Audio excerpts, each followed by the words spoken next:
अपने अंदर देख जरा,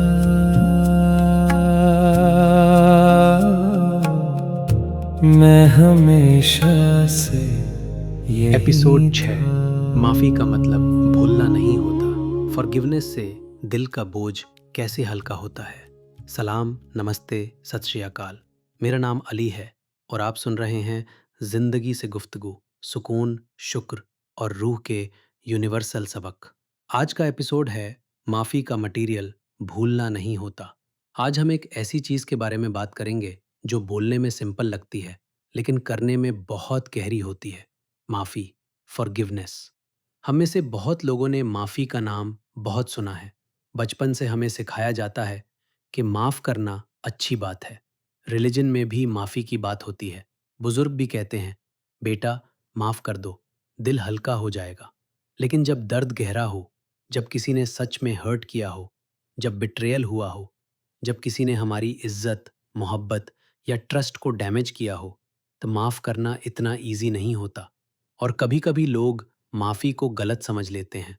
कुछ लोग समझते हैं माफ़ी का मतलब है कि जो हुआ वो ठीक था। कुछ लोग समझते हैं माफ़ी का मतलब है कि मुझे उस इंसान को दोबारा अपनी ज़िंदगी में लाना पड़ेगा। कुछ लोग समझते हैं माफ़ी का मतलब है कि मुझे अपनी बाउंड्रीज़ हटा देनी चाहिए। और कुछ लोग समझते हैं कि अगर मैंने माफ़ कर दिया तो इसका मतलब है कि मेरे दर्द की कोई वैल्यू नहीं थी। लेकिन मेरी नज़र में माफ़ी का मतलब ये नहीं होता। माफ़ी का मतलब ये नहीं कि जो हुआ वो ठीक था। माफ़ी का मतलब ये नहीं कि आपको भूलना पड़ेगा।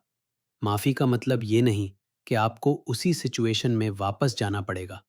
माफ़ी का मतलब ये नहीं कि आप अपनी इज्जत, अपनी सेफ्टी या अपनी बाउंड्रीज सैक्रिफाइस कर दें।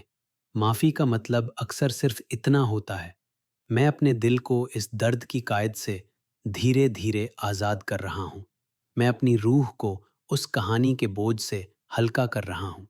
मैं ये एक्सेप्ट कर रहा हूँ कि जो हुआ वो हुआ, लेकिन मैं अपनी पूरी जिंदगी उस एक दर्द के साथ बंधा हुआ नहीं रहना चाहता। माफ़ी दूसरे इंसान के लिए गिफ्ट हो सकती है, लेकिन सबसे पहले वो अपने दिल के लिए आज़ादी होती है।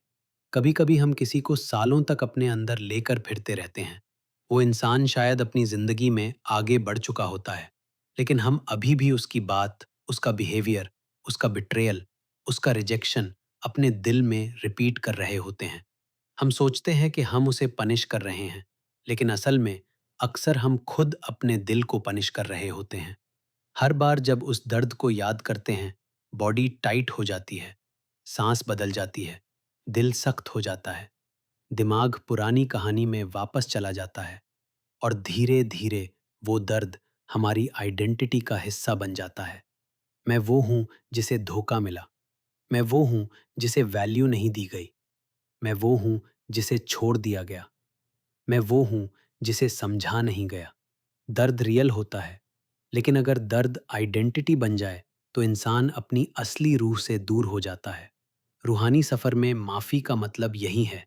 मैं अपने दर्द को डिनाय नहीं कर रहा, लेकिन मैं उसे अपनी पूरी पहचान भी नहीं बनने दे रहा। माफ़ी एक प्रोसेस है, एक दिन का डिसीजन नहीं होता। कभी-कभी माफ़ी लेयर्स में आती है। पहले इंसान सिर्फ ये एक्सेप्ट करता है कि मैं हर्ट हूँ। फिर वो एक्सेप्ट करता है कि मुझे गुस्सा है। फिर वो एक्सेप्ट करता है कि मुझे अभी माफ़ करना मुश्किल लग रहा है। और फिर धीरे धीरे जब दिल तैयार होता है, वो कहता है, मैं इस बोझ को थोड़ा सा छोड़ने के लिए रेडी हूँ। कभी कभी पूरी माफ़ी एक साथ नहीं होती। कभी पहले सिर्फ 5% रिलीज होता है, फिर 10%, फिर थोड़ा और कभी कभी बस इतना कहना ही पहला स्टेप होता है, मुझे माफ़ करने की नीयत दे दो, मुझे अपने दिल को हल्का करने का रास्ता दिखा दो। माफ़ी का कनेक्शन शुक्र से भी है। जब दिल बहुत हर्ट होता है, शुक्र करना मुश्किल लगता है, लेकिन जब इंसान धीरे धीरे अपने दर्द को समझता है तो कभी कभी वो देखना शुरू करता है कि इस दर्द ने मुझे क्या सिखाया। शायद इसने मुझे बाउंड्रीज सिखाई। शायद इसने मुझे अपनी वैल्यू पहचानना सिखाया। शायद इसने मुझे ये दिखाया कि मुझे अपनी आवाज़ दबानी नहीं। शायद इसने मुझे बताया कि मैं किसी और के बिहेवियर से काम नहीं हो जाता। शायद इसने मुझे अपने अंदर वापस लौटा दिया। इसका मतलब ये नहीं कि हम दर्द के लिए ग्रेटफुल बनने की एक्टिंग करें। नहीं, दर्द को दर्द कहना ज़रूरी है। लेकिन एक वक्त के बाद जब हीलिंग शुरू होती है, इंसान पूछ सकता है, इस एक्सपीरियंस ने मुझे क्या सिखाया? ये सवाल माफ़ी का दरवाज़ा खोल सकता है। लेकिन यहाँ एक इम्पॉर्टेंट बात है, माफ़ी और रिकन्सिलिएशन सेम चीज़ नहीं है। माफ़ी का मतलब ये नहीं कि आपको उस इंसान से दोबारा रिलेशनशिप बनाना ही है। कभी माफ़ी के बाद भी डिस्टेंस ज़रूरी होता है। कभी माफ़ी के बाद भी बाउंड्री ज़रूरी होती है। कभी माफ़ी के बाद भी नो कहना ज़रूरी होता है। कभी माफ़ी का मतलब होता है, मैं तुम्हें अपने दिल से आज़ाद करता हूँ, लेकिन मैं अपनी ज़िंदगी में तुम्हें वहीं एक्सेस नहीं दे सकता। ये भी माफ़ी हो सकती है, ये भी विज़डम हो सकती है, और ये भी सेल्फ रिस्पेक्ट हो सकती है। कुछ लोग स्पिरिचुअल बनने के चक्कर में अपनी हर्ट को इग्नोर कर देते हैं। वो कहते हैं, मैंने माफ़ कर दिया, लेकिन अंदर से उनका दिल अभी भी रो रहा होता है। ये रियल माफ़ी नहीं होती। रियल माफ़ी में सच्चाई होती है। पहले दर्द को एक्नॉलेज करना पड़ता है। पहले कहना पड़ता है, हाँ, मुझे तकलीफ़ हुई। हाँ, ये अनफ़ेयर था। हाँ, मुझे गुस्सा है। हाँ, मुझे वक़्त चाहिए। फिर धीरे-धीरे दिल सॉफ्ट होता है। माफ़ी फ़ोर्स नहीं की जा सकती। माफ़ी प्रेशर से नहीं होती। माफ़ी तब होती है जब इंसान अपने दर्द को प्यार, सच्चाई और अवेयरनेस के साथ देखना शुरू करता है। और कभी-कभी सबसे मुश्किल माफ़ी होती है अपने आप को माफ़ करना। हम दूसरों को ब्लेम करते हैं, लेकिन अपने आप को भी बहुत पनिश करते हैं। मैं इतना ब्लाइंड कैसे था? मैंने ये डिसीजन क्यों लिया? मैंने अपनी आवाज़ क्यों नहीं सुनी? मैंने इतने साल क्यों वेस्ट कर दिए? मैंने अपने आप को पहले क्यों नहीं चूज़ किया? लेकिन याद रखिए, आपने उस वक़्त वही किया जो आप अपनी अवेयरनेस, अपने दर्द, अपनी कंडीशनिंग और अपनी कैपेसिटी के हिसाब से कर सकते थे। आज अगर आप ज़्यादा क्लियरली देख रहे हैं, तो इसका मतलब ये नहीं कि पहले वाले आपको हेट करना है। इसका मतलब है कि आप ग्रो कर रहे हैं। अपने आप को माफ़ करना भी हीलिंग का बहुत बड़ा हिस्सा है। आप कह सकते हैं, मैं अपने पुराने आप को माफ़ करता हूँ। मैं उस वर्ज़न को माफ़ करता हूँ जो डर गया था। मैं उस वर्ज़न को माफ़ करता हूँ जो लव चाहता था। मैं उस वर्ज़न को माफ़ करता हूँ जो बेटर नहीं जानता था। अब मैं सीख रहा हूँ। अब मैं जग रहा हूँ। अब मैं अपने साथ ज़्यादा सच्चा हो रहा हूँ। ये बात बहुत गहरी है। कभी-कभी माफ़ी का मतलब होता है, मैं अपने पास्ट को चेंज नहीं कर सकता, लेकिन मैं अपने दिल का फ्यूचर चेंज कर सकता हूँ। मैं अपने अंदर की सख्ती को धीरे-धीरे पिघला सकता हूँ। मैं रिज़ेंटमेंट के बोझ को थोड़ा-थोड़ा छोड़ सकता हूँ। मैं अपनी रूह को फिर से हल्का महसूस करना सिखा सकता हूँ। हर ग्रेट टीचर ने किसी न किसी फॉर्म में माफ़ी की बात की है, क्योंकि माफ़ी दिल को साफ करती है, और जब दिल साफ होता है तो इंसान जिंदगी को ज्यादा क्लियरली देख सकता है। जब दिल रेजेंटमेंट से भरा हो तो हर चीज उसी दर्द के लेंस से नजर आती है, लेकिन जब दिल हल्का होने लगता है तो जिंदगी में फिर से रोशनी नजर आती है। सुकून वापस आता है, शुक्र वापस आता है, मोहब्बत वापस आती है, और सबसे जरूरी बात, इंसान अपने असली आप के करीब वापस आता है। इस हफ्ते के लिए मैं आपको एक सिंपल प्रैक्टिस देना चाहता हूँ।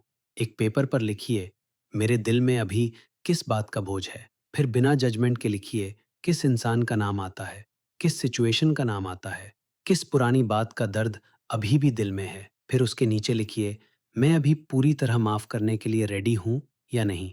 अगर जवाब नो है तो भी ठीक है, बस सच बोलिए। फिर लिखिए, मैं अपने दिल को हल्का करने के लिए एक छोटा सा कदम लेने को रेडी हूँ। वो कदम क्या हो सकता है? दुआ, जर्नलिंग, एक honest conversation, boundary, distance, therapy, खामोशी, या सिर्फ ये कहना, मैं इस दर्द को देखने के लिए रेडी हूँ।